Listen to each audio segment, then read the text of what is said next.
오늘 우리에게 주시는 하나님의 말씀, 우리 모두가 알고 있는 사도행전 1장 8절의 말씀입니다. 같이 한번 읽어보았으면 좋겠습니다. 함께 읽겠습니다. 시작. 그러나 성령께서 너희에게 오시면 너희가 권능을 받고 예루살렘과 온 유대와 사마리아와 땅끝까지 이르러 내 증인이 될 것이다. 아멘. 옆 사람에게 이렇게 인사해 주시겠어요? 하나님께서 당신을 부르셨습니다. 그리고 옆 사람에게 이렇게 또 인사해 주시겠어요? 하나님께서 나도 부르셨습니다.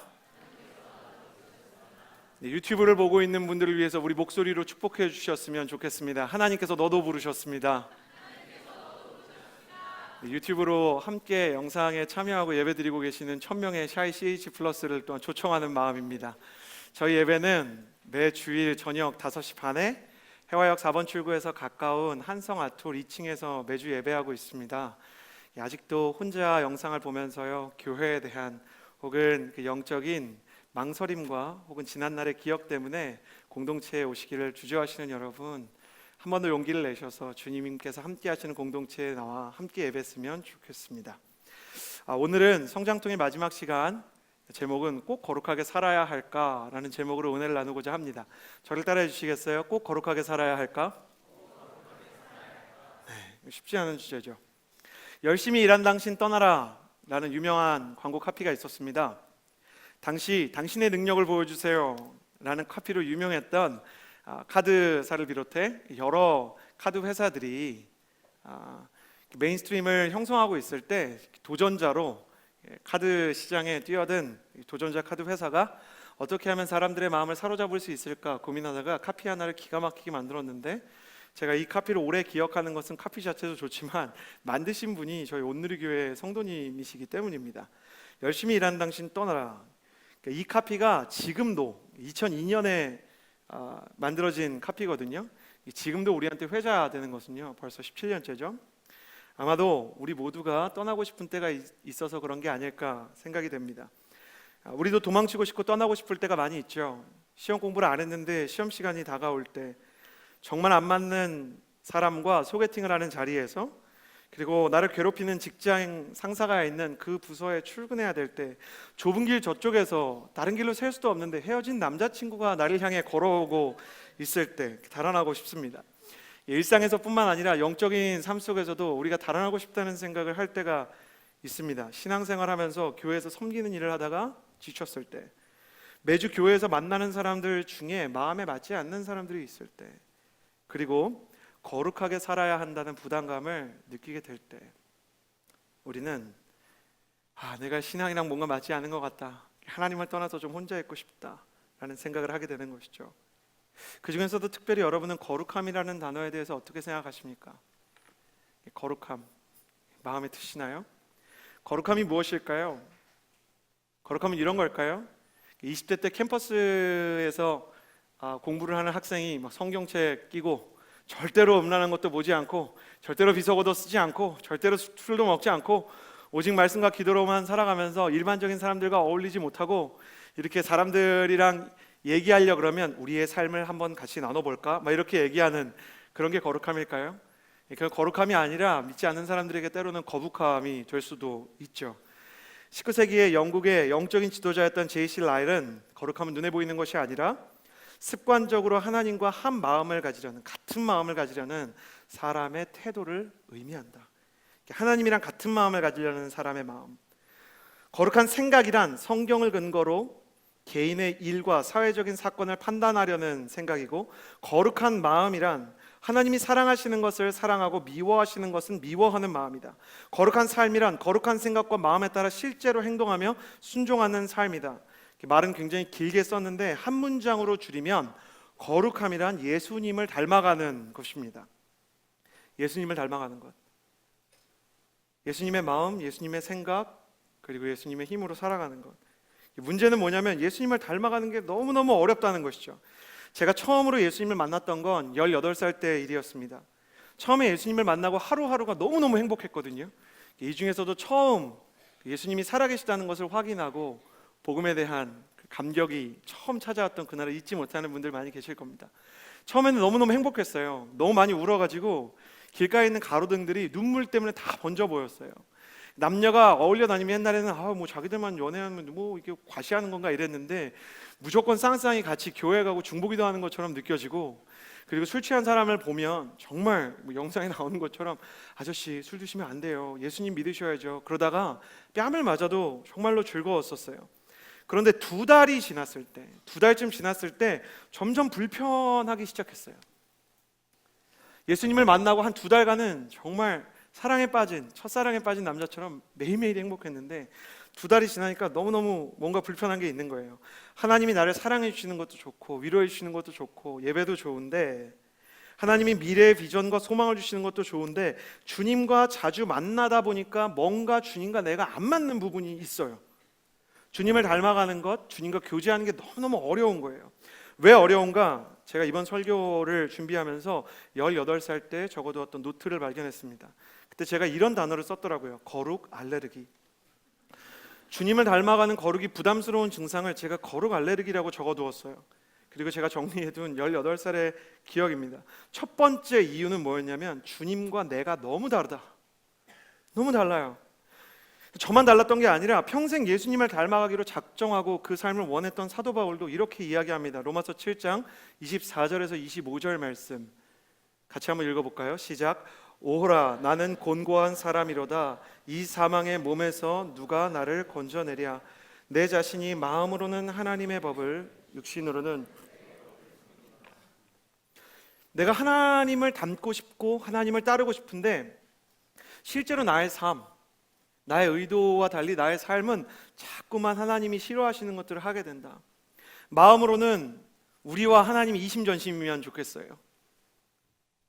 그런데 실제로는 주님과 우리가 같이 교회에 있고 같이 삶을 살아도 동상이몽인 거예요. 정직한 주님과 허세로 가득했던 나, 순결하신 주님과 해서는 안 되는 잘못된 상상을 하는 나, 온유한 주님과 다혈질인 나, 충성스러운 주님과 자꾸만 무엇이든지 반항하고 덤비고 싶은 나, 달라도 너무 달라요. 제가 이렇게 써놨더라고요. 주님과 내가 결혼하는 것이라면 성격 차이로 금방 이혼할 것 같다. 이것이 제가 느낀 그 처음의 영적 성장통이었어요. 주님을 가까이 할수록 뭐가 괴로웠냐면 나의 잘못된 면들이 자꾸 말씀 안에서, 은혜 안에서 발견이 되는 거예요. 교회에 와서 느껴지는 무언가 내가 잘못된 것 같다는 느낌, 내가 하나님이 원하시지 않는 생각을 자꾸 하게 되는 마음, 그게 너무 아프고 괴로웠어요. 그리고 그 예배 때 나의 잘못된 부분을 회개하고 주님 정말 다르게 살고 싶어요 라고 기도하고 교회를 나서서 월요일이 되기도 전부터 고쳐지지 않는 습관들을 마주해야 됐던 그 시간들도 너무너무 아프고 괴로웠어요. 주님과 내가 너무 다르더라고요. 거룩 알레르기의 두 번째 모습은 주님과 나만 다른 게 아니라 주님과 세상이 너무 달라요. 창세기를 보면 거룩한 사람의 표본으로 노아라는 사람이 등장해요. 최초로 이 거룩함의 표본으로 성경에 등장하는 사람인데 창세기 6장 9절의 말씀을 같이 한번 볼까요? 함께 읽겠습니다. 시작. 노아는 의로운 사람으로 하나님과 동행하는 사람이었습니다. 여기서 노아는 의로운 사람으로는 거룩한이랑 같은 뜻인데요, 다르다라는 뜻이에요. 다르다. 세상이랑 너무 다른 거예요. 다르죠. 노아의 삶을 생각해 보세요. 길이만 140m 되는 배를 짓는데 100년간 쉬지 않고 만들어요. 사람들이 그거 만들면 야, 그거 크루즈 여행사 하려고 하는 거야? 아니면 그거 통해서 어디 멀리 여행이라도 가고 싶은 거야? 아니면 그걸 통해서 전쟁이라도 준비하려는 거야? 노아는 답이 없어요. 더 황당한 건 노아가 강이나 바다에 이걸 짓는 게 아니라 산 꼭대기에 배를 만들고 있는 거예요. 사람들이 그걸 보고 처음에는 야, 저 사람 참 손재주가 좋아. 그러다가 나중에는 저 사람 미친 거 아니야? 왜 저렇게 쓸모없는 짓을 하고 있어? 사람들이 조롱하고 손가락질하고 그 동네에 명물이 됐을 거예요. 지금으로 치면 앗세상에 이런 일이, 혹은 기인열전 이런 데 나왔을걸요. 쉬지 않고 산에 배를 만드는 사람이 있다? VJ가 찾아가 봤습니다. 뭐 이런 거 나왔을 거예요. 할아버지 도대체 왜 계속 배를 만드시는 거예요? 할아버지는 대답이 없다. 뭐 이러면서 계속, 아니에요? 그런 거 그랬을 거예요. 여러분 그렇잖아요. 보통 사람들과 다르게 살면 오해의 대상이 되고 미움을 받는 거예요. 10대일 때 예수님을 만난 저에게 익숙한 10대의 언어가 있었어요. 제가 썼는데 도저히 이거를 뭐 설교 때 읽을 수가 없어가지고 10대 남자아이의 언어 아시죠? 대충 아시죠? 제가 늘 그런 표현을 쓰는 거예요. 여러분 10대는 인칭 대명사를 표준어로 쓰지 않아요. 그 사람, 저 친구 이렇게 쓰지 않아요. 뭐든지 다 욕이고 뭐든지 다 비속어죠. 저만 그런가요? 제가 방송에 나왔던 초성 퀴즈를 하나 보여드릴 텐데 바로 맞춰보셔야 돼요. 뭐뭐는 땡땡땡이다. 제가 이미지로 준비했습니다. 남편은 당황한 참가자의 모습 보이세요? 남편은 뭐다? 여러분 왜 웃으세요? 서방님입니다. 정답은 남편은 서방님이다는데 뭘 생각하신 거예요? 다 서방님 생각하신 거죠? 너무 옛날 이야기라. 근데 이걸 보면 저는 옛날에 다른 단어가 떠올랐단 말이에요. 시읒, 비읍, 니읒. 도저히 이게 말할 수가 없는. 주님께서 이런 언어를 기뻐하시지 않는 것 같아서 바꾸려고 했는데 애들이 저를 이상하게 보는 거예요. 용기를 내어서 최대한 너무 이렇게 교회 언어 쓰지 않고 그냥 담백하게 얘기했어요. 야, 내가 너를 위해서 좀 기도할게. 그 친구가 저를 외계인 쳐다보듯이 보는 거예요. 그 친구가 뭐 좀 기특한 일 하면 야, 너 진심으로 축복한다. 축복한다고? 그 친구가 진짜 저는 진지한데 애들은 계속 빵 터지는 거예요.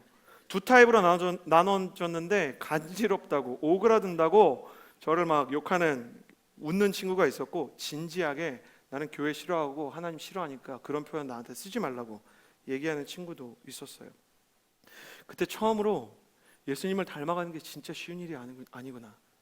굳이 사회생활을 하지 않아도 학교에서만 해도 이게 정말, 제가 식사할 때 기도하는 거 보고 애들이 막 따라했거든요. 안 믿는 애들이 제 앞에서 날마다 우리에게 막 이렇게 막 그런 노래 불렀어요. 그러니까 그런 게 너무너무 어렵더라고요. 주님을 가까이 할수록 다른 사람들에게 소외감을 느끼는 게 속상하더라고요. 주님을 가까이 할수록 다른 사람에게 위화감을 주는 것도 속상하더라고요. 거룩 알레르기의 세 번째 얼굴은 그럼에도 불구하고 주님은 자꾸 찾아오신다는 거예요. 여러분, 제가 한때 제일 싫어하고 불편해하고 어려워하고 부담스러워했던 말씀을 같이 한번 읽어볼 건데 저의 부담스러움이 여러분에게 전이 되기를 바랍니다.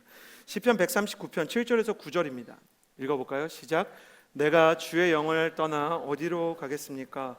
내가 주 앞을 떠나 어디로 피하겠습니까? 내가 하늘로 올라가도 거기에 계시며 지옥에 잠자리를 마련해도 거기에 계십니다. 내가 새벽 날개를 타고 바다 저 끝에 내려앉더라도 주의 손이 나를 인도하시며 주의 오른손으로 나를 꼭 붙드실 것입니다. 좀 내가 새벽 날개를 타고 바다 끝에 가면 안 오시면 좋겠어요. 내가 화가 안 났을 때, 내가 거룩할 때는 오셔도 좋은데 내가 하지 말아야 될 생각을 하고 누굴 미워할 때, 내가 거짓말했을 때, 내가 가지 말아야 될 장소에 갔을 때, 하지 말아야 될 말을 했을 때는 주님이 안 오시면 좋겠는데 주님께서 저를 처음 찾아오신 이후로 불쑥불쑥 제가 잘못할 때 주님이 느껴지는 날들이 생긴 거예요. 저 같은 사람들이 많았던 것 같아요. 그래서 가수 비의 태양을 피하는 방법이 유행할 때가 있었잖아요. 태양을 피하고 싶어서, 이걸 저희가 개사에서 대학부 때 불렀었습니다. 주님을 피하고 싶어서 아무리 달려가도 주님은 계속 내 위에 있고, 주님을 피해서 아무리 달려가도 주님은 계속 우리와 함께 하시는 거예요. 그때 우리 대학부에서 저희 함께 성장해 가고 성품을 고쳐가는 저희 동역자들이 제일 어려워했던 말씀이 이거였습니다. 내가 세상 끝날까지 너희와 항상 함께 있을 것이다. 주님, 왜 자꾸 저를 찾아오십니까? 그냥 주님이 좋은데 주님 안 닮아가면 안 됩니까? 은혜 받는 거 좋은데 제 삶을 꼭 바꿔야 됩니까? 세상은 너 자신이 되라고 하는데 주님, 나는 왜 내 자신이 좋아하는 것들을 자꾸만 포기해야 합니까? 내가 좋아하는 것들을 포기함으로 인해서, 혹은 내가 주님을 따라감으로 인해서 다른 사람들이 나를 불편해하고 그리고 가족도 나를 이해하지 못하는 이 고통을 내가 언제까지 겪어야 합니까? 꼭 거룩해야 하나요? 그런 삶의 갈등을 느꼈던 것은 비단 우리가 아니고요, 성경의 모든 사람들이 하나님을 닮아가고 예수님과 교제하면서 그 거룩함에 대한 부담과 두려움을 느끼곤 했습니다. 성경의 경외라는 단어, 이 경외라는 단어는 라틴어 시대의 누미누제라고 불리었는데, 누미누제라는 것은 주님을 사랑하지만 주님이 두려운 감정을 이야기하는 것이죠. 주님과 가까이 가고 싶은데, 주님과 친해지고 싶은데 주님 가까이 가는 게 어려운 것이죠. 이 경외라는 감정에 대해서 이재훈 목사님이 저희 목회자들, 청년 목회자들을 한 번에 이해시켜 주시더라고요. 대부분의 청년 교역자들이 나를 미워하지 않는 걸 아신대요. 이재훈 목사님이. 저희는 진짜 이재훈 목사님 좋아하거든요. 근데 식사하러 같이 갔더니 옆에 아무도 안 앉으려고 하는 거예요. 이재훈 목사님 좋아하는데 옆에 안 앉고 싶은 거죠. 그러니까 우리와 주님의 관계도 그럴 수 있어요. 주님이 좋은데, 주님이랑 같이 이렇게 있는 건 좋은데 너무 옆에는 안 가고 싶은 거예요. 주님이랑 우리가 가까이 있으면 있을수록 우리 안에 있는 불편함과 서운함과 속상함과 아픔이 더 많이 드러날 수 있으니까요. 그런데 피할 수 없었던 신약의 사람들이 있었죠. 바로 예수님의 제자들이었어요. 예수님의 제자들을 예수님께서 직접 저자 직강으로 성경을 가르쳐 주셨죠. 성경의 저자이신 예수님께서 직접 성경에 대해서 가르쳐 주셨고, 제자 양육을 주님께서 3년 내내 해주셨는데, 예수님의 제자 양육의 결과, 직계 제자였던 제자들이 예수님의 십자가 앞에서 예수님을 버리고 도망치는 끔찍한 사건이 일어납니다. 소크라테스의 제자들은 스승을 구하기 위해 감옥까지 들어가기를 주저하지 않았고, 석가모니의 제자들은 그가 마지막으로 숨을 거둘 때 그의 옆을 지켜주었고, 공자의 제자들도 그의 사상을 위해서 목숨을 던져주었건만, 예수님의 제자들은 예수님께서 십자가에 못 박히실 때 모조리 예수님의 곁을 떠나갔던 것입니다. 그들은 예수님에 대한 기적을 경험했습니다. 은혜가 무엇인지를 알았습니다. 주님께서 사람을 얼마나 사랑하는지를 알았습니다. 3년 동안 예수님이 어떤 분이신지를 너무 잘 배웠는데 예수님을 닮아가지는 못했던 겁니다. 그런 영적인 패배감, 또 영적인 실패 안에 있는 그들의 모습이 바로 우리의 모습이 아닌가 합니다. 거룩함이 힘든 이유를 저는 거룩 알레르기로 여러 가지로 10대 저의 노트에 적어두었지만, 실은 한 가지 때문에 거룩함이 어려운 게 아닌가 합니다. 거룩함은 우리를 자꾸 실패하게 합니다. 우리가 예수님을 닮아가는 건 불가능한 것처럼, 안 되는 것처럼 우리를 어렵게 합니다. 제가 이것을 생각하면서 제 마음 안에, 하나님, 도대체 이 거룩함에 대해서 우리가 어떻게 생각해야 합니까?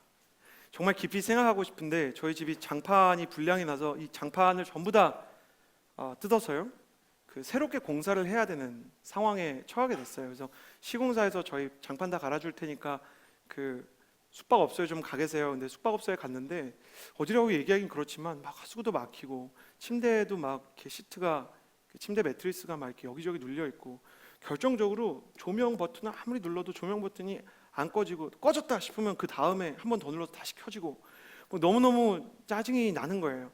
이렇게 가끔 놀러 가서 호텔에 있으면 좋지만 호텔 방이 조그만 것만 지원이 되는 탓에 저희 아이들까지 둘이, 네 식구가 같이 방에서 맨날 며칠을 지내다 보니까 점점 짜증이 나서, 부끄러운 얘기지만 저희는 잘 그러지 않는데 저와 아내는 어젯밤에 싸움을 했어요. 아이들이 목욕탕에 들어가 있는데 제가 짐 정리를 하고 있고, 이렇게 아이가 빨리 씻겨달라고 하는데 이거부터 하고 가야지 하는 동안 아내가 저거부터 씻겨줘 하는데 제가 못 들은 척하고 짐 싸다가 아내가 저거 씻겨달라고. 그래서 제가, 내가 지금 놀고 있어? 그랬더니 연준이랑 연이가, 아빠, 엄마 천천히 씻겨줘도 돼 그러더라고요. 싸우지 마, 천천히 씻겨줘도 돼. 그러고 나서요, 아내랑 아이들이 제가 정말 대화 없이 잠이 들어버렸어요. 그리고 저는 마음이 너무 불편해서 다 잠든 다음에 혼자 늦게까지 하는 카페에 가서 혼자 설교 준비를 해야 되는 거예요. 여러분 어떨 것 같으세요? 그런 마음으로 설교를 준비해야 되는 거. 목사가 왜 불쌍하냐면, 부부싸움을 하고 그 다음날 설교를 해야 되기 때문이에요. 너무 불쌍한 거예요, 제 자신이. 그래서 하나님, 이거 어떻게 해야 되냐고 그러는데, 주님께서 자꾸 그런 마음을 주시는 거예요. 내가 여기서 너한테 원하는 거룩함은 딱 하나다. 다음날 아침에 네가 먼저 미안하다고 해라. 너무너무 싫은 거예요. 내가 놀지 않았어요. 정말 무거운 짐을 이렇게 하고 있었어요. 근데 놀라운 일이 일어났어요. 정말로 그 뒤로 설교가 한 줄도 써지지 않는 거예요. 새벽이 지나가요. 1시간이 지나가요. 2시간이 지나가요. 설교가 안 써져요. 그리고 저는 계속 거기에 멈춰 있어요. 난 분명히 되게 무거운 캐리어를 막 되게 열심히 챙기고 있었는데, 아니 내가 그것만 하고 가려고 그랬는데 안 하겠다는 것도 아니고. 근데 주님은 심플하게 얘기하시는 것 같아요. 그래도 네가 먼저 미안하다고 해라. 다음 날이 됐고 모두가 일어났는데 역시 아침에 아무도 말을 하지 않는 거예요. 저는 제 자녀들이 그렇게 예의 바르고 정돈된 아침을 맞아본 일이 없었어요. 내 애들이 계속 하는데 주님 계속 그런 마음을 주시는 거예요. 그래서 주님 진짜 오늘은 하기 싫습니다. 저 그냥 지체들한테 안 그런 척하고 설교할 수 있습니다. 그런데 진짜 아무것도 안 떠오르는 거예요. 아무것도. 너 오늘 설교하고 싶지? 그러니까 설교를 하고 싶지가 아니라 해야겠지? 그리고 오늘 예배 해야 되겠지? 과연 이대로 할 수 있을까? 과연 오늘 설교를 쓸 수 있을까? 너 정말 내가 너의 사역 가운데 도움을 줄 거라고 생각하니? 아무 생각도 안 들어요. 제발 주님, 그냥 제가 조금만 마음이 풀어지면 할게요. 그랬는데 CH 플러스 설교가 있기 때문에 이걸 하나님이 안 주실 거라는 확신이 들어서 여보 내가 미안해 라고 얘기했어요. 미안해, 아내가 됐어 그러는 거예요. 여기서 기분이 더 상했는데 주님 이미 한 번 얘기를 하고 나니까 얘기가 되더라고요. 내가 뭐 화내서 미안해, 나도 이렇게 열심히 노력하고 있는데 내가 이렇게 얘기해가지고 마음이 좀 안 좋았던 것 같아. 그랬는데 아내가 미안하다는 사과를 받아준 건 아닌데 아빠 교회 가신데 뽀뽀해드리자 그러는 거예요. 본인은 하지 않고 이제 아이들을 시키는 거죠. 그래요. 힘든 거예요. 거룩함이라는 게 설교하는 것이 너무 힘들고 예수님 닮아가는 것이 힘들고 그분의 마음에 순종하는 게 너무너무 힘든 거예요. 그리고 설교를 준비하면서도 목회자가 자꾸만 이런 실패를 거듭한다면 예수님을 매일매일 생각해야 되는 환경 속에서도 우리가 마음을 지키지 못할 때가 있다면 과연 어떻게 우리가 예수님을 닮아갈 수 있겠어요? 근데 제가 차를 타고 오는데 그때부터 생각이 나기 시작했어요. 그게 뭐였냐면 나오는 KO가 아니다 라는 거였어요. 여러분 복싱 선수들을 아시죠? 제가 좋아하는 복싱 선수들이 몇 명 있는데요, 우리나라에 그 유명했던 복싱 선수가 주먹 소나기 펀치를 맞고 쓰러지는 것이죠. 다운이 되고 또 다운이 됩니다. 근데 그 선수가 일어나서 럭키 펀치였는지 아니면 준비된 카운터 펀치였는지 모르지만 제대로 정면에 카운터 펀치를 꽂아가지고요 상대편 선수를 무너뜨렸던 생각이 나고 그것에 대해서 들었던 설교가 기억이 났어요. 다운은 KO가 아닌 거예요. 거룩을 향해서 가다가 넘어지면 우린 거기가 끝이라고 생각해요. 우리가 예수님을 닮아가다가 우리가 좀 잘못하면 우리는 망했다고 생각해요. 우리는 다시는 예수님을 닮아갈 수 없을 거라는 실패감에 무너지고 또 넘어지고 우리 자신에 대해서 의심하고 우리 자신에 대해서 마음 괴로워하는 것이죠. 그러나 주님은 포기를 몰라요. 주님께서 우리를 계속 찾아오시는 근본적인 이유는 주님께서 우리를 포기하지 않기 때문이에요. 존경하는 박영선 목사님은 하나님의 예정이란 다른 방식으로 표현하면 하나님이 너를 예정하셨다는 뜻은 주님께서 죽을 때까지 너를 포기하지 않고 끝내는 건져내실 것이다. 어떤 상황이든 어떠한 실패든 거기에서 다시 일어날 힘을 줄 것이다 라고 이야기하는 메시지이다 라고 이야기했습니다. 그래서 우리가 거룩을 향해서 나아갈 때, 거룩에 대해서 생각해야 될 때 우리는 반드시 두 가지를 기억해야 하는데 영적인 실패가 영적인 패배가 아니라는 것입니다. 우리가 영적으로 다운됐다고 해서 게임이 끝난 게 아니고 KO가 된 것 아니라는 겁니다. 미국의 전설적인 야구 선수였던 요기 베라가 It ain't over till it's over, 끝날 때까지는 끝난 게 아니다라고 얘기한 것처럼 주님께서 여기가 끝이야 라고 이야기하기 전까지는 우리의 인생에서 끝나는 건 없다는 것입니다. 우리가 그만두고 싶을 수 있습니다. 변화될 수 없을 것처럼 느낄 수 있습니다. 우리의 삶에서 아무 일도 일어나지 않을 것처럼 이야기하는 수많은 내면의 소리와 악한 영의 정죄가 있을 것입니다. 그래도 그 길을 갈 수 있는 것은 주님께서 이 게임을 포기하지 않았기 때문입니다. 주님께서 우리를 사랑하시기 때문입니다. 그래서 거룩함을 향해서 꼭 필요한 것이란 용기입니다. 용기. 무슨 용기? 넘어지지 않는 용기가 아니라 넘어졌을 때 다시 일어나는 용기, 무너졌을 때 다시 시작할 수 있다고 믿을 수 있는 용기. 주님께서 내게 계시기 때문에 내가 여기서부터 다시 시작하겠다고 이야기하는 마음.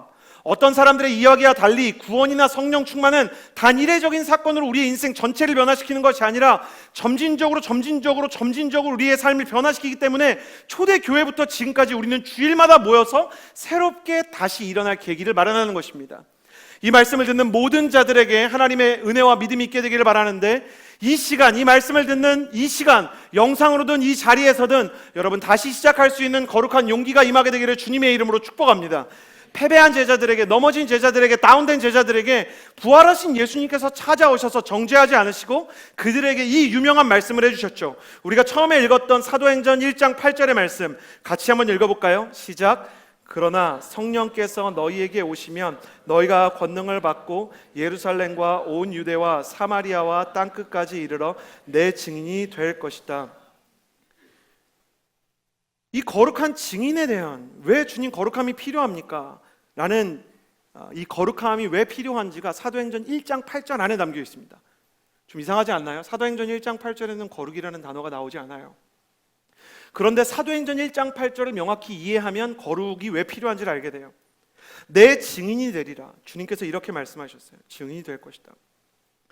법정 개념에서 사실 증인 10명이 있어도 증거 하나가 있으면 그 증거가 훨씬 더 큰 힘을 발휘합니다.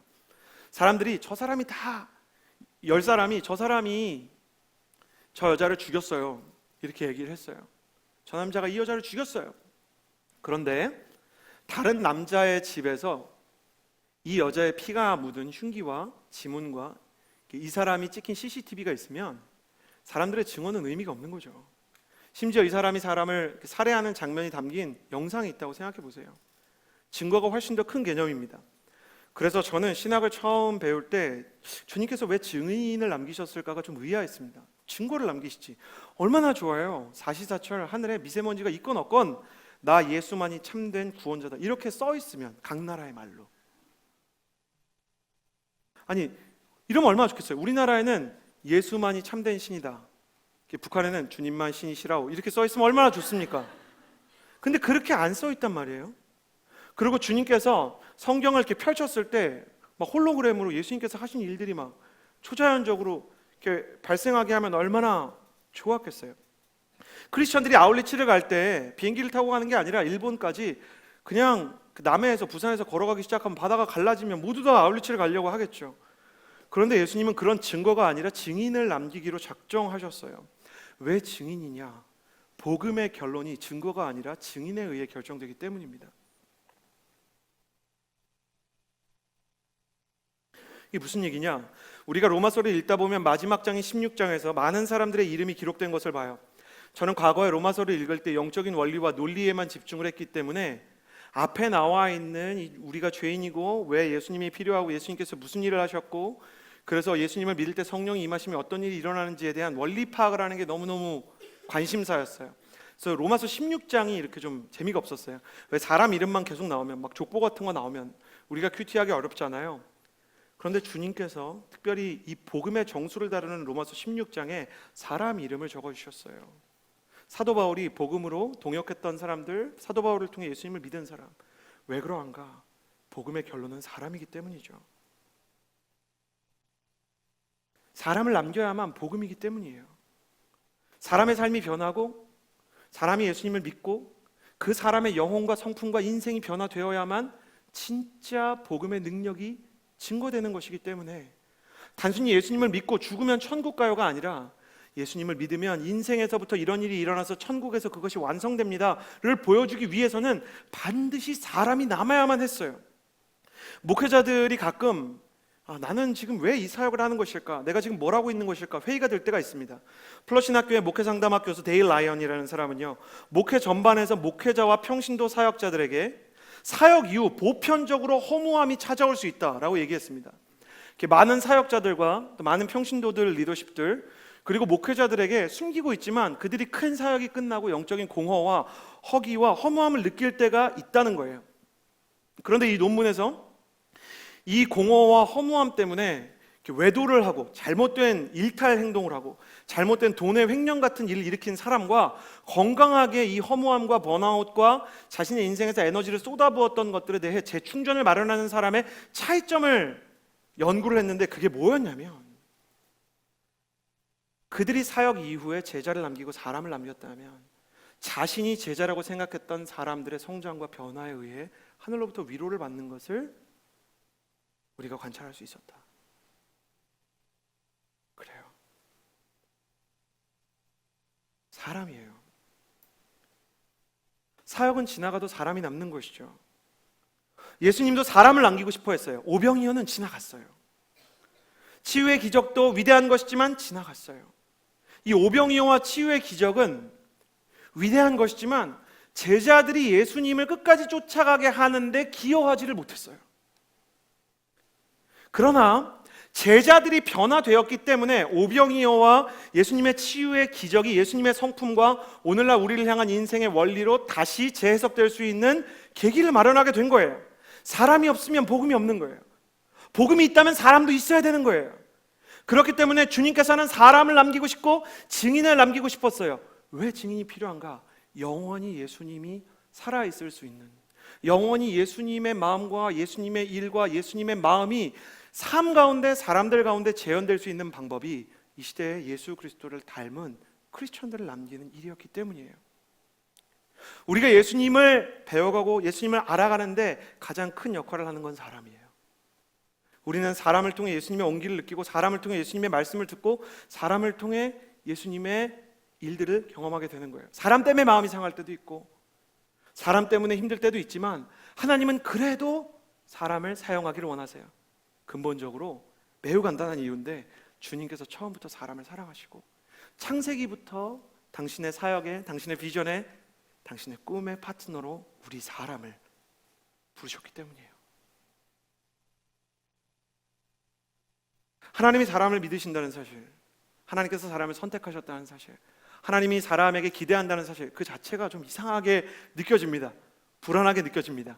그래도 주님께서는 사람을 선택하시고 사람과 함께 일하세요. 그렇다면 주님은 이 사람을 통해서 어떤 것을 얘기하고 싶은가? 증인이라는 것은 대체 무엇인가? 이 거룩한 증인에 대해서 조금 더 살펴보기를 원합니다. 거룩한 증인의 첫 번째 메시지는 증언의 뿌리가 증인의 일상에 기초한다는 거예요. 증언이라는 것, 증인의 이 말, 증언이라는 것은 이 증인의 삶과 관련이 있다는 거예요.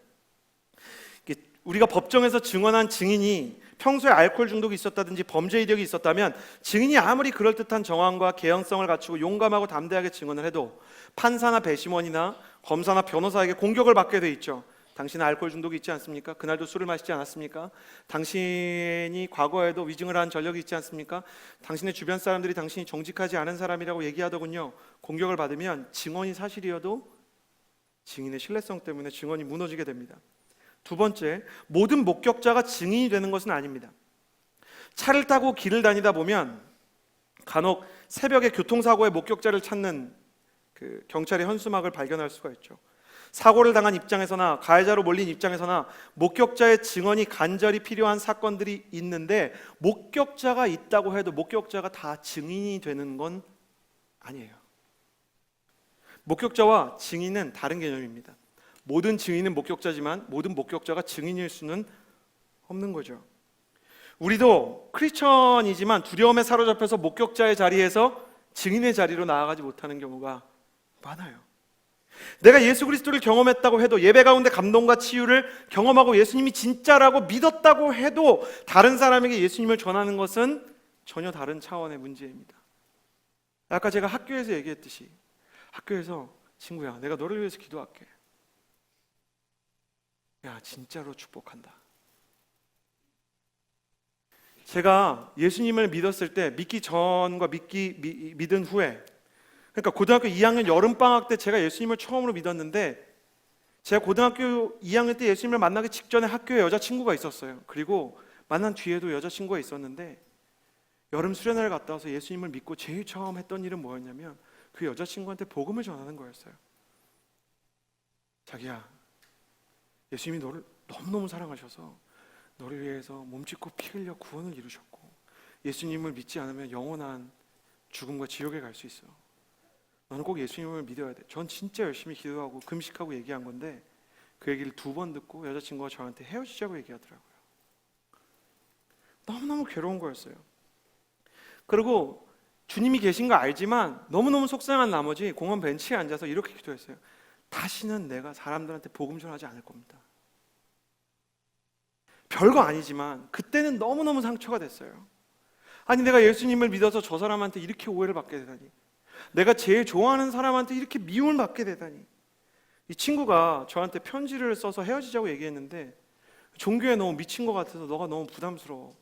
왜 데이트할 때 자꾸 기도를 하려고 하는 거야? 왜 나를 만나서 자꾸 복음을 전하려고 하는 거야? 나는 너랑 복음이 뭔지도 모르겠는데 자꾸 복음을 전한다는 너랑 같이 갈 수가 없어. 그런 이야기를 들으면서 제가 너무너무 마음이 어렵더라고요. 모두가 우리의 증언을 믿어주는 것이 아닙니다. 재판 과정에서 증인을 위협하는 사람이 있고 조롱하는 사람이 있듯이 우리의 증언을 싫어하고 우리의 증언을 불신하고 나를 힘들게 하는 사람들을 만나게 되어 있는 거죠. 더 힘든 건 뭐였냐면 제가 예수님을 믿고 아직 너무 때가 많이 끼었으니까 진짜 신실하다고 생각했던 친구들이 있었어요. 점심시간에 딴 거 안 하고 딱 15분 밥 먹고 모여서 기도하고 큐티하는 친구들이 있었어요. 예수사랑, 줄여서 예사랑이라는 그 동아리가 있었거든요. 제가 이 친구들한테 가서 내가 진짜 학교에서 어떻게 신앙생활 해야 될지 좀 배워야겠다 그러고 갔는데 다음 날 모임 장소를 바꿨더라고요.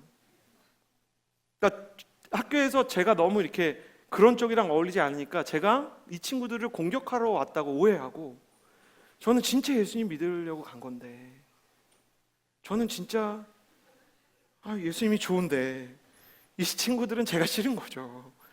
그러니까 저는 너무너무 외롭더라고요. 어디로 가야 될지 모르겠었어요. 친구들이 저의 믿음을 비웃고 예수님을 믿는 친구들은 큐티 모임 옮기고 여자친구는 헤어지자고 하고, 너무너무 가슴이 아파가지고 제가 벤치에 앉아가지고 하나님 이게 뭐냐고, 예수님 믿어가지고 내 인생이 너무너무 힘들어졌다고, 내 관계가 다 어려워졌다고. 근데 주님께서 제 마음에 그 어린 제 마음에 10대인 저 마음에 찾아와 주셨어요. 밤에 혼자 벤치에 앉아있는데, 놀이터 벤치에 이 벤치에 앉아있는데 주님이 찾아와 주셨어요. 나도 너를 위해서 일평생 변호하는 것을 영원히 멈추지 않겠다. 너가 그렇게 힘들고 너가 그렇게 핍박을 받고 네가 그렇게 다른 사람들한테 오해를 받느냐. 마태복음 5장에 써 있는 것처럼 기뻐하고 즐거워하라. 하늘의 상이 크다고 써 있는데 그 주님의 마음이 너무 감사하더라고요. 그래, 기뻐하고 즐거워할 수 없는 것도 알겠고 하늘의 상이 큰 거를 네가 못 느끼는 것도 알겠다. 대신에 내가 너의 친구가 되어주고 내가 너를 변호해주고 내가 너의 옆에 있어줄게. 근데 너무너무 부끄럽게도 제가 너무 선명한 기억이, 됐으니까 좀 가세요 막 그랬어요. 주님 나는 너무 힘들어요. 예수님 믿는 거 너무 힘들어요. 근데 주님께서 계속 저의 곁에서 저를 사랑해 주시고 저를 변호해 주시고 제가 얼마나 좋은 사람인지 저를 믿어주고 이해해 주는 사람들을 만나게 해주셨어요. 제가 고등학교 3학년 때까지 예수님을 믿는 것을, 가족들도 또 예수님을 따라가려고 애를 쓰는 것, 중간중간 계속 거룩하려다가 실패하고 그랬을 거 아니에요? 예수님 믿는다고 한 번에 변화되는 거 아니니까, 내 습관이 안 바뀌었으니까 가다가 넘어지고 그랬을 거 아니에요. 그러니까 가족들도 네가 그럴 줄 알았어 그러고, 이 제 여동생들도 제가 막 말씀 읽으면 엄마한테 가서 엄마가 말했던 말세의 징조가 저거야? 이렇게 엄마한테 얘기하고, 오빠가 자꾸 공부하고 오빠가 자꾸 성경 읽는데 오빠가 진짜 머리가 이상해진 거 아닐까? 믿어주지 않고 그러다 실패하면 가족들도 그래 달라지겠냐 이렇게 생각하는데도, 제가 그래도 예수님을 계속 믿을 수 있었던 건 주님께서 저를 위해서 변호해 주시고 좋은 분들을 만나게 해주셨기 때문일 거예요. 고등학교 3학년 때 수능을 보고요, 그 서빙고 온누리교회가 열려있던 시절이어서 3일 동안 거기서 그냥 잤어요. 뭘 해야 되는지 몰라서. 이거는 뭐 거룩한 건 아니죠. 이렇게 거룩하지 않은 사람일수록 때로 기도를 한 번에 막 진짜 열렬히 할 수도 있잖아요.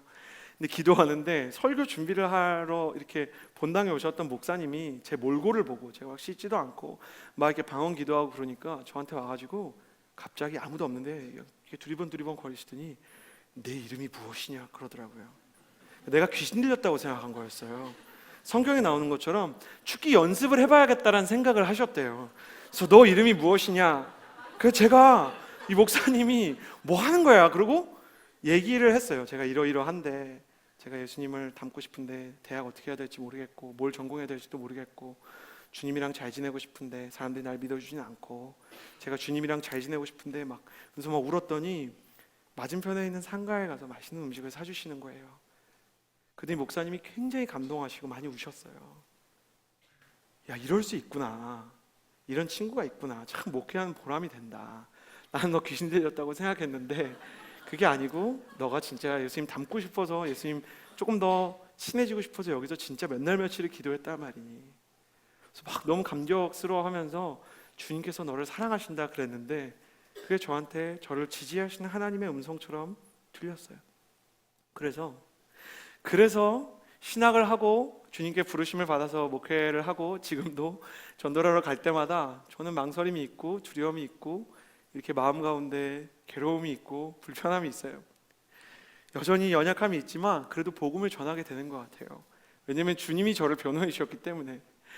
목회자가 얼마나 연약한지, 물론 저보다 훨씬 강건한 목회자분들이 많이 계세요. 다 저같지 않지만 한 번은 제가 1:1 양육자반 몇 주 전이죠. 그래서 이제 상담할 수 있는 오픈 카톡방을 열었어요. 근데 어떤 분이 신천지에 대해서 이렇게 얘기해서 결연하게 신천지가 왜 잘못됐고 왜 신천지를 믿으면 안 되고 가족을 위해서 무엇을 하라고 열심히 썼어요. 제가 보고도 와, 이거 그래도 좀 말이 되게 쓴 것 같다, 참 감사하다 그랬는데 커피숍에서 그걸 쓰고 있었거든요. 옆 테이블에 진짜 신천지가 포교를 하고 있는 거예요. 신천지에 대해서 썼지만 이 사람이 신천지인 걸 알려줘야 되는 상황인 거예요. 왜냐하면 전형적으로 3명이 앉아 계셨고 한 분은 신천지에 가자는 얘기를 하고 한 명은 막 이렇게 방청객처럼 호응을 하고 계셨고 한 명은 영문을 모르고 끌려 들어가려고 하는데 교육을 받은 저로서는 그게 신천지인지 알겠더라고요. 근데 여러분 쓸 때는 결연하게 썼어요.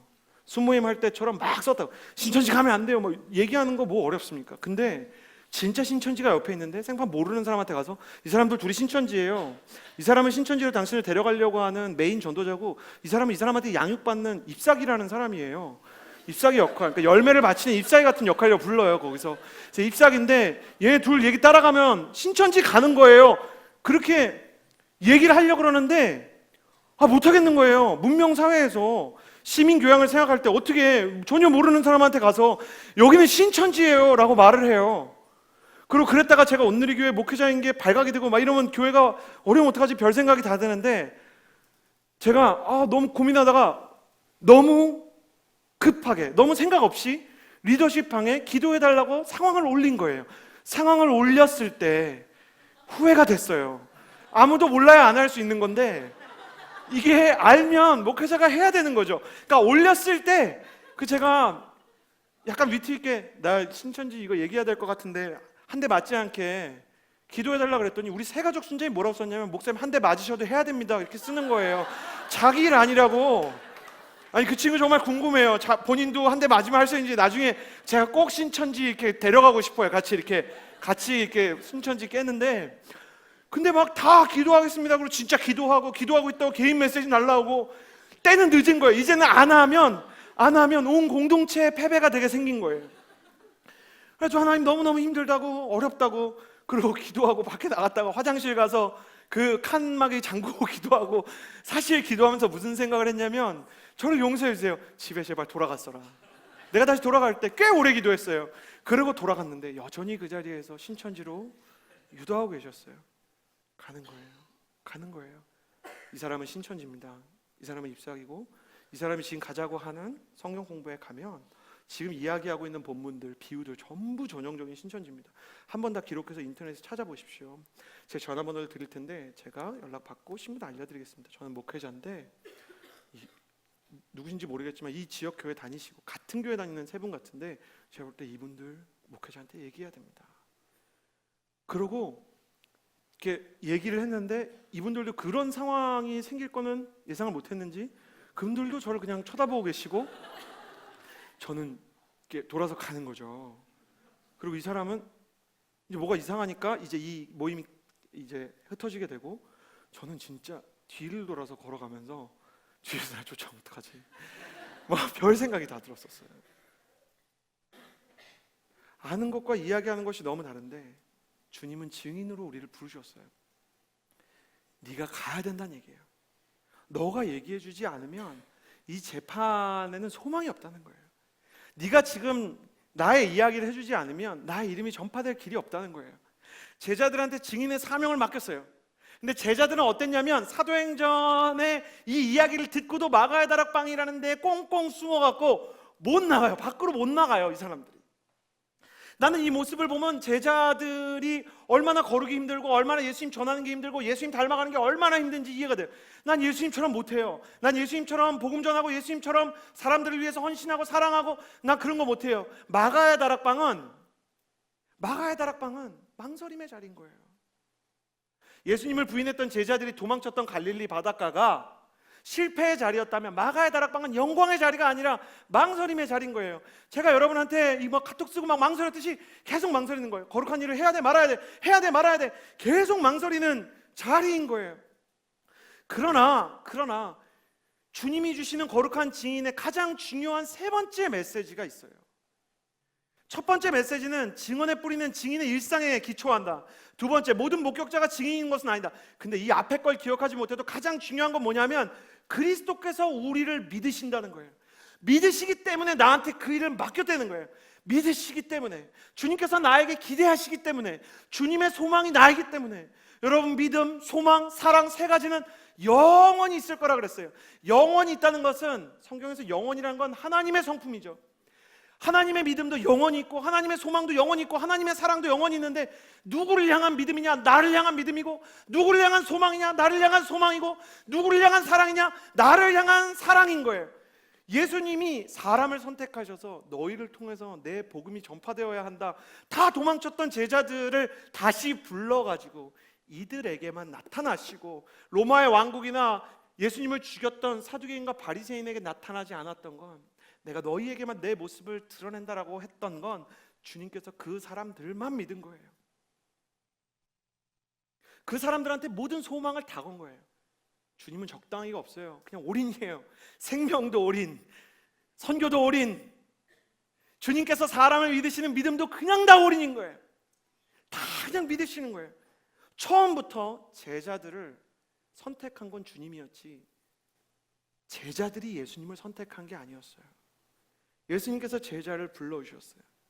그들을 선택하시고 불러주셨다는 것은 그들에 대한 기대가 있었고 믿어주셨다는 거예요.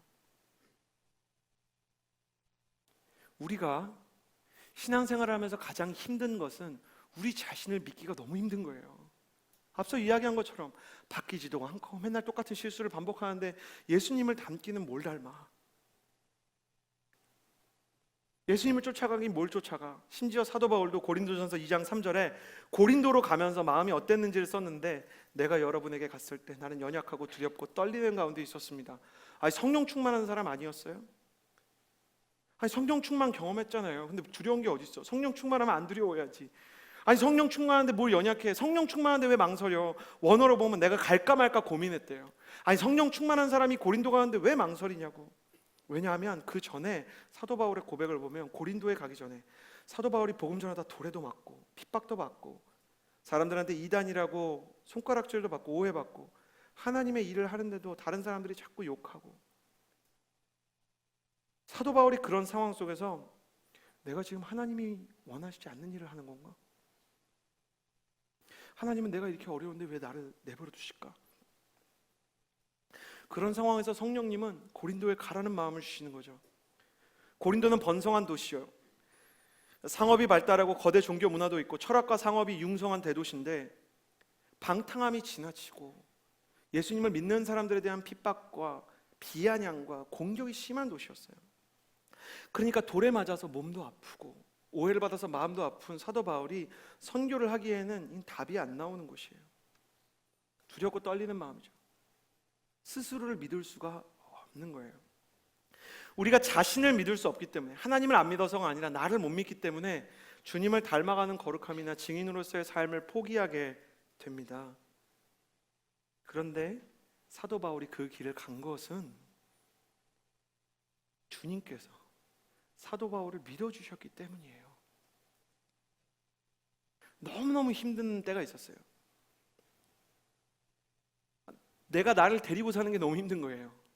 예수님을 믿는다고 고백하면서 무슨 정신분열처럼 주일날은 주님을 위해서 죽겠다고 기도하다가 다음 날은 그냥 죽겠다 이렇게 얘기하고, 주님을 위해서 살겠다고 얘기했다가 다음 날은 그냥 뭐 세상 사람이랑 별반 다를 거 없이 사는 내 자신이 너무 미운데, 제가 MC를 하고 있어서 맡은 사역 때문에 양화진에 있는 이제 순교자 박물관에 가야 됐어요. 그 서울입니다. 서울, 우리가 서인구에서 강변북로 타고 가다 보면 양화진이 있고 거기 개신교와 천주교의 성지가 같이 있는데, 이유는 천주교인이나 개신교인이나 모아가지고 그 산에서 다 절두 머리를 잘랐기 때문이에요. 근데 거기 갔다가 사역 끝나고 천주교는 어떻게 생겼을까? 천주교 성자들 위한, 순교자를 위한 박물관 어떻게 생겼을까? 몹쓸 호기심 때문에 거기 갔다가 마지막에 순교자들이 쭉 이렇게 그림이나 이제 사진이나 기록 같은 게 있고, 맨 마지막에 끔찍하게도 거울이 있어요. 그 순교자 쭉 보고 다음은 너다 이런 느낌으로 이게 이렇게 있어요. 그리고 거기에 고 김수환 추기경이 쓴 글이 있었는데, 그게 뭐냐면 그리스도는 당신만을 믿습니다. 그리스도는 당신만을 믿습니다. 자꾸 왜 이러세요? 주님 뭐 믿을 게 있다고 자꾸 어렵게 하십니까? 저를 믿지 마세요. 저한테 기대하지 마세요. 저 그냥 예수님 믿고 그냥 적당히 살게요. 내가 복음을 전하고 내가 예수님을 닮아가는 거는 내 생각에 말이 안 되는 일이에요. 주님 왜 저여야 됩니까? 그리고 제가 그걸 어떻게 할 수가 있습니까? 뭘 믿고 나를 부르셨습니까? 제가 왜 신학을 합니까? 제가 왜 순장을 지금까지 했고, 제가 왜 MC를 했습니까? 왜 저한테 믿지 않는 사람들을 자꾸 전도할 기회 가운데 저를 처하게 하십니까? 근데 돌아오는 길에 제가 읽게 되었던 말씀이 갈라디아서 6장 9절 말씀이었어요. 우리가 선을 행하되 낙심하지 말지니 포기하지 않으면 때가 이름에 거두리라는 말씀이었는데, 제가 mp3로 이거에 대한 설교를 듣고 있을 때 원어에 아주 정통한, 아주 이제 지혜로운, 지식이 충만한 목사님이 이제 설교를 하는 거죠. 여기서 낙심이라는 단어를 설명하는 거예요. 선을 행할 때 낙심하지 말지니 포기하지 않으면 때가 이름에 거두리라. 갈라디아에서 선을 행한다는 것은 이 갈라디아서 전체에서 중요한 주제가 되는 성령의 성품, 예수님을 닮아가는 것이죠. 예수님을 닮아갈 때 낙심하지 말라고 얘기를 하는 이 낙심의 뜻이 뭐냐면, 떨어질 마음심, 번역을 참 잘했어요. 빨리 포기하는 마음이라는 뜻이에요. 그러니까 사도 바울은 알았어요. 자기 자신의 삶을 통해서 포기하고 싶은 때가 너무 많다는 거를. 내가 쓰러질 때마다, 다운될 때마다 다시는 못 일어날 것처럼 괴로운 때가 있다는 걸 알았어요. 다른 사람들이, 제가 제일 힘든 게 뭐였냐면, 어떤 사람이 저에 대해서 기대를 하다가 제가 뭔가 잘못을 해서 상처를 주거나 혹은 좀 부족한 모습을 보이면 형한테 실망했어요. 오빠 그런 사람일지 몰랐어요. 혹은 목회자로서 전사님, 목사님도 이런 사람일지 몰랐습니다. 이렇게 연약한 사람일지 몰랐습니다. 그러면 그래, 나 때문에 예수님의 모습이 안 보이는 거 아닌가? 나 그만둬야 되는 거 아닌가? 그런 포기하고 싶은 마음이 많았던 거예요. 사도 바울도 그런 때가 많았던 것 같아요. 두렵고 연약하고 떨리는 마음. 근데 선을 행하되 낙심하지 말라고 얘기해요. 왜냐하면 포기하지만 않으면 때가 이름에 거두게 되는 날이 올 것이다.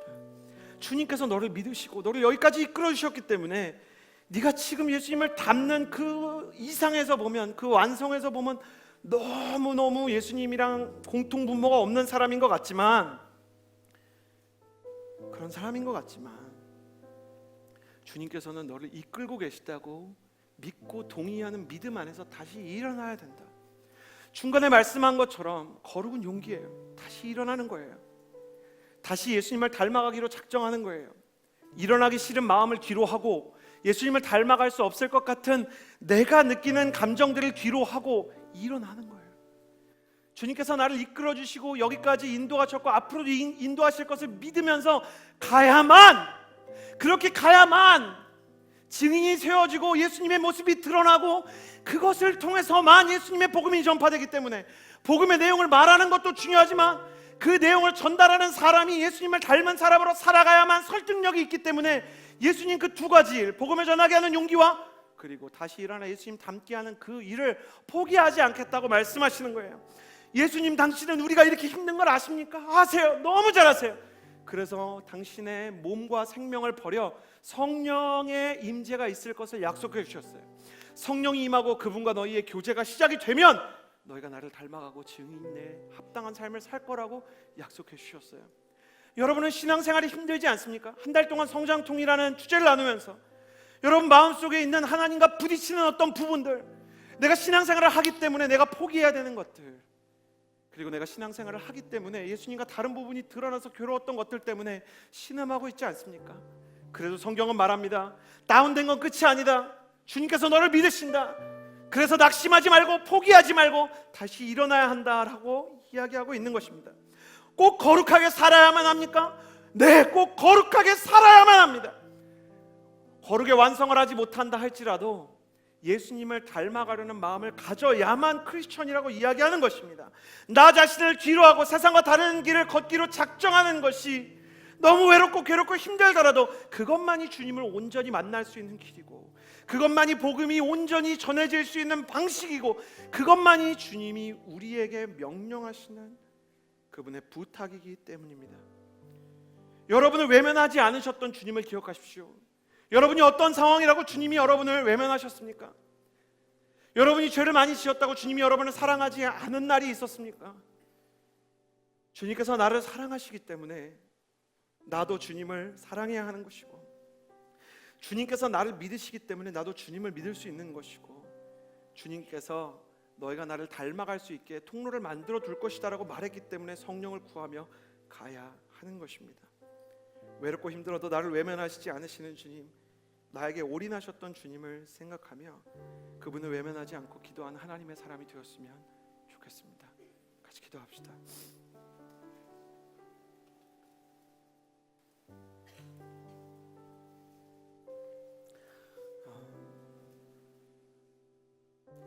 여러분, 성령님께서 제 마음 가운데 주시는 기도의 감격을 좀 나누고 그 마음으로 기도하기를 원하는데, 사단은 여러분의 신앙생활에서 끊임없이 여러분 자신을 보게 할 것입니다.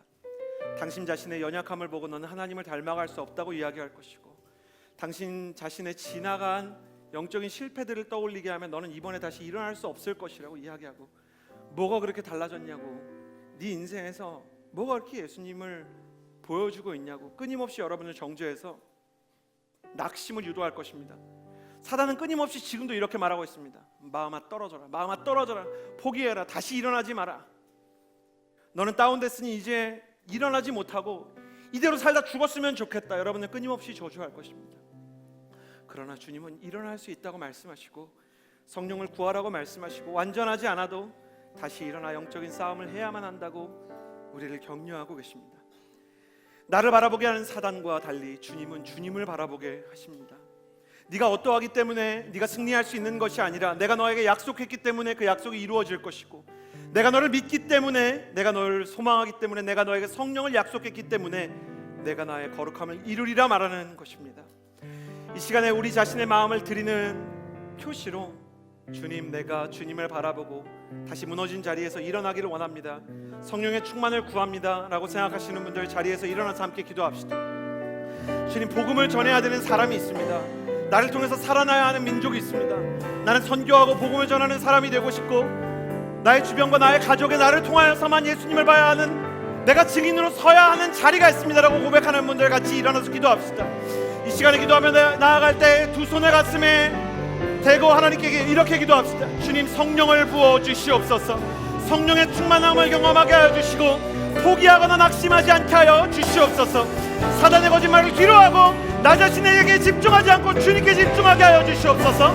성령을 구하며 주여 한번 부르짖고 기도합니다. 주여! 진실하신 하나님 아버지, 기도하며 나아갑니다.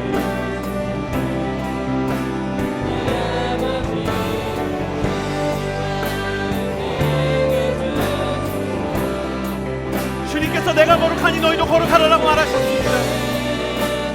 너희는 나를 닮아야만 하고 너희가 나를 보여주어야만 한다.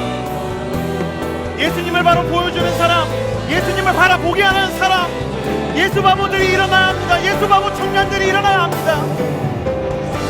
하나님, 우리의 삶을 통하여 우리가 주님을 보여줄 수 있는 일이 무엇이 있을까? 주님을 위하여, 복음을 위하여 일어나 예수 그리스도께서 말하시는 아름다운 변화의 자리로 다시 한번 싸움터로 나아가야 하는 것입니다. 이 실패는 끝이 아닙니다. 이 실패는 끝이 아닙니다. 주님은 나를 믿으시기 때문에 내게 집중을, 주님은 나를 믿으시기 때문에 내게 사랑을, 주님은 나를 믿으시기 때문에 내게 소망을 주셨습니다. 오 하나님 아버지, 나를 믿으시는 주님과 함께 발맞춰 걸어가게 하여 주옵소서. 진실하신 하나님 아버지, 도와주옵소서. 나에게 소망도 없고 나에게 믿음도 없고 나에게 사랑도 없지만 주님은 나를 믿으시고 나에게 당신의 소망을 주시고 나를 향한 하나님의 마음과 거룩하심으로 나의 마음과 나의 영을 위로하시는 주님이신 줄을 믿습니다. 주님의 마음과 주님 주님의 삶과 주님의 성품과 주님의 위대하심을 내게 부어주옵소서. 성령으로 나 이끌어주옵소서. 포기하게 하는 소리들, 주저앉게 하는 소리들, 여기까지 다라고 이야기하는 소리와 싸워 이기게 하여 주옵소서.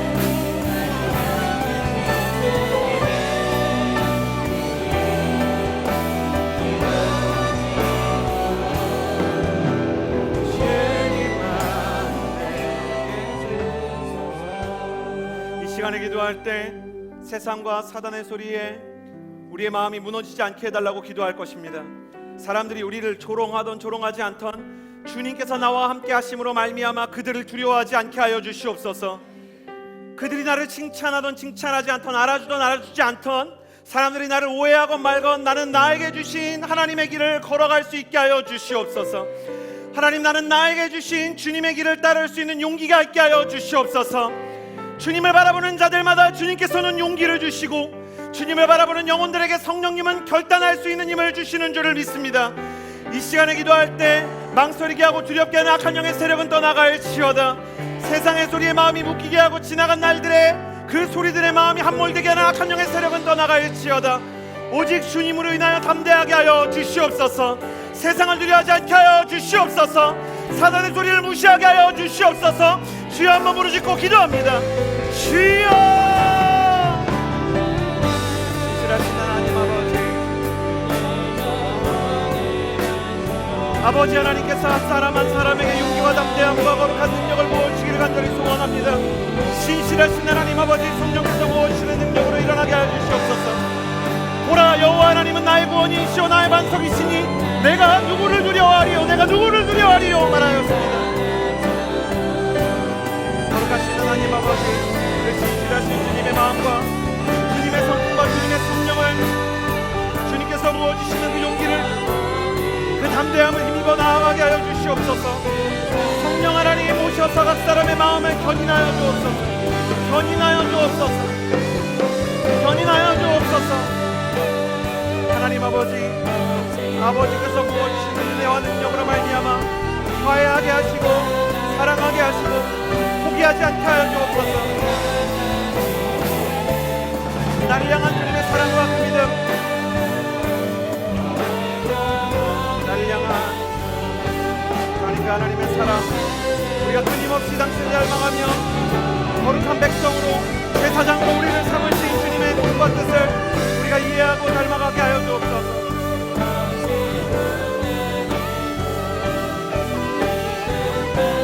성령 하나님 기도하게 하시고 성령의 시기를 뜨겁게 하시고 주님께서 온전한 영적인 양식으로 허락하여 주시기를 소원합니다.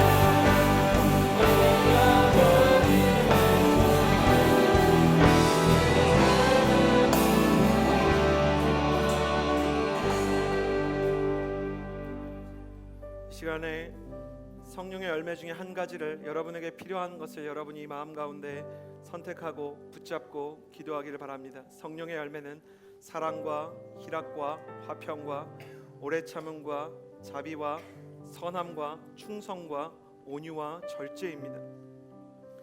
여러분, 이 가운데 여러분에게 가장 마음 가운데 감동이 되는 성령의 열매 한 가지를 붙잡고 기도하십시오. 주님, 나에게 이 열매를 허락하여 주옵소서. 예수님을 하나하나 닮아갈 수 있도록 주님께서 기름 부어주시고 내게 필요한 열매를 알게 하여 주시고 기도하게 하셔서 그것이 나의 삶 가운데 아름답게 열매 맺는 순간을 우리 인생 가운데 반드시 경험하게 하여 주시옵소서. 사랑과 희락과 화평과 오래 참음과 자비와 선함과 충성과 온유와 절제, 나에게 필요한 것을 붙잡고 기도할 때 주님의 성품이 내게 들어오게 해주시고 무엇을 구해야 될지 알지 못하는 분들은 주님의 성품 가운데 내가 무엇을 닮아가야 할지 알게 하여 주옵소서. 우리 그렇게 마지막으로 기도합시다. 기도하겠습니다. 거룩하신 하나님 아버지, 나의 인생을 통하여 사랑의 열매가 맺혀지기를 소원합니다. 하나님, 내가 다시 기뻐할 수 있게 되기를 소원합니다.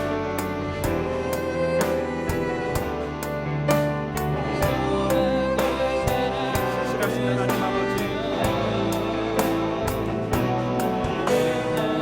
주님께서 사람을 남기셨기 때문에 주님을 닮은 사람이 있어야 주님의 복음이 끝까지 완성이 되는 것입니다. 거룩하신 하나님 아버지, 사람을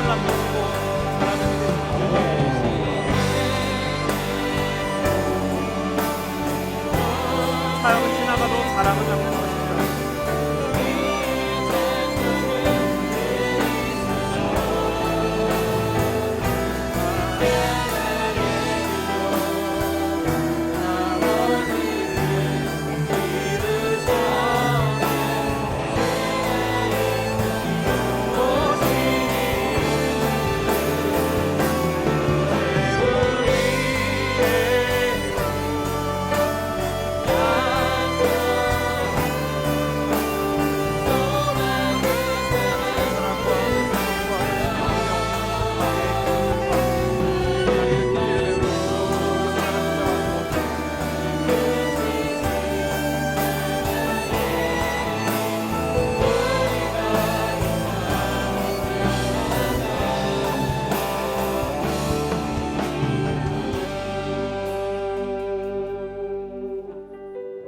신앙생활은 하고 싶지만 예수님을 닮는 것은 어렵고, 종교적으로 단순히 어떤 행동을 하고 안 하고에 따라서 나 자신이 변했다고 생각하곤 하지만 실제 주님의 성령께서 우리의 내면을 비춰주실 때 변하지 않은 부분이 너무 많아 괴로울 때 주님께서는 다시 일어나 온전한 거룩 주님을 닮아가는 일에 헌신하며 그 일이 가능하며 그 일로 내가 이끌어주겠다 약속하십니다. 실로 주님께서는 연약한 제자들을 거룩한 증인 삼아 복음의 능력을 보여주셨고 가장 연약한 자들을 예수님 닮은 사람으로 끝내 빚어가셨습니다. 주님, 우리는 성경에 있었던 그 일이 우리의 인생에도 일어나기를 원합니다. 나를 통하여 예수님을 보게 되는 날이 오게 하여 주시옵소서. 나를 통하여 예수님의 선하심이 증거되는 날이 오게 하여 주시옵소서. 나를 통하여 예수님의 마음과 예수님의 사랑이 선교지에 전해지고 가족들에게 전해지고 믿지 않는 사람들에게 전파되는 날을 경험하게 하여 주옵소서. 두려워하지 않게 하시고 포기하지 않게 하여 주시고 주님을 신뢰하며 주님을 바라보게 하여 주시옵소서. 이제는 우리 구주 예수 그리스도의 은혜와 하나님의 사랑과 성령의 교통하심이 다시 한번 거룩하게 주님을 닮아가기 원하는 주의 모든 청년들 머리 위에, 선교사님들 위에 이제로부터 영원토록 함께하여 주시기를 간절히 축원하옵나이다. 아멘. 지금도 우리를 믿으시는 예수 그리스도 거룩하신 하나님의 아들에게 우리의 모든 찬양과 감사의 박수를 올려드립니다.